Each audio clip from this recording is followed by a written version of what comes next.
Malam di Kota Sampit, Kabupaten Kota Waringin Timur, Kalimantan Tengah baru saja beranjak. Hari Minggu dini hari 18 Februari 2001, tepat pukul 01 waktu Indonesia Barat, sekelompok warga Dayak menyerang rumah seorang warga Madura bernama Matayo di Jalan Padat Karya. 4 orang meninggal dunia dan 1 orang luka berat akibat serangan itu, dan semuanya adalah warga Madura. Serangan yang diduga aksi balas dendam itu pun mendapat perlawanan. Pagi harinya, sekitar pukul 8 waktu Indonesia Barat, sejumlah warga Madura mendatangi rumah seorang Dayak bernama Timil yang diduga menyembunyikan salah satu pelaku penyerangan. Saat itu, Timil berhasil diamankan polisi, tetapi warga Madura yang tak puas langsung membakar rumahnya. Warga Madura yang marah juga menyerang rumah kerabat Timil dan menewaskan 3 penghuninya. Selang berapa lama, tepat pada pukul 12 waktu Indonesia Barat, pasukan Brimopolda Kalimantan Selatan sebanyak 103 personil dengan kendali BKO Polda Kalimantan Tengah tiba di Sampit. Puluhan tersangka berikut barang bukti senjata tajam kemudian dibawa ke Mapolda Kalteng di Palangkaraya. Namun situasi tak kunjung kondusif. Sampai malam keesokan harinya, Senin 19 Februari, ditemukan sejumlah jasad di berbagai sudut kota di Sampit. Demikian pula dengan aksi penyerangan rumah serta pembakaran kendaraan. Kondisi ini juga membuat Wakil Gubernur Kalimantan Tengah mengirimkan bantuan 276 personil TNI dari Yonif 631 ATG ke Sampit pada malam itu juga. Yang jelas, pada 18 dan 19 Februari 2001, kota Sampit sepenuhnya dikuasai warga dari Madura. Selama 2 hari sejak penyerangan rumah Matayo, warga Madura bertahan, bahkan berani melakukan sweeping terhadap pemukiman-permukiman warga Dayak.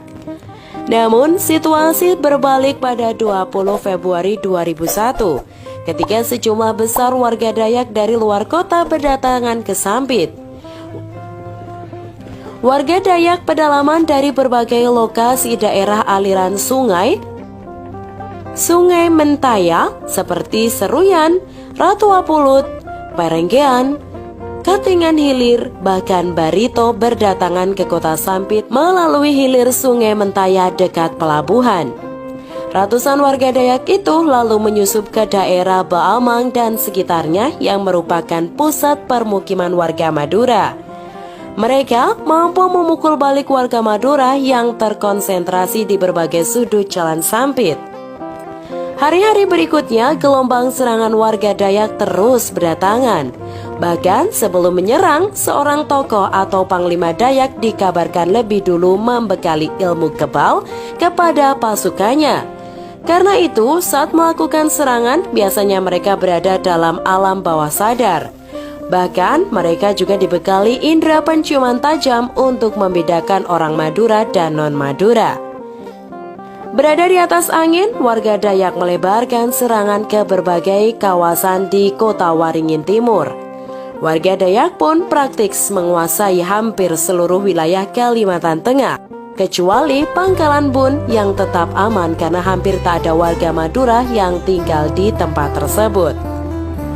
Kondisi Nasional Hak Asasi Manusia atau Komnas HAM mencatat korban jatuh mencapai sekitar 400 jiwa. Sedangkan menurut data kepolisian ada 319 lebih rumah dibakar dan sekitar 197 lainnya rusak. Sementara menurut data dari Polres Kota Waringin Timur, jumlah korban meninggal dari kedua belah pihak kerusuhan Sampit ada 315 orang. Jumlah korban meninggal dari kedua belah pihak kerusuhan Sampit ada 315 orang. Jumlah rumah yang dibakar 583 dan dirusak 200. Sementara 8 mobil dan 48 sepeda motor rusak. Selain itu, banyak juga cerita memilukan dari mereka yang selamat. Ada pasangan suami istri yang harus berpisah lantaran keduanya berlainan etnis. Sang istri Madura dan juga suami dari Dayak. Tak lama setelah pertikaian pecah,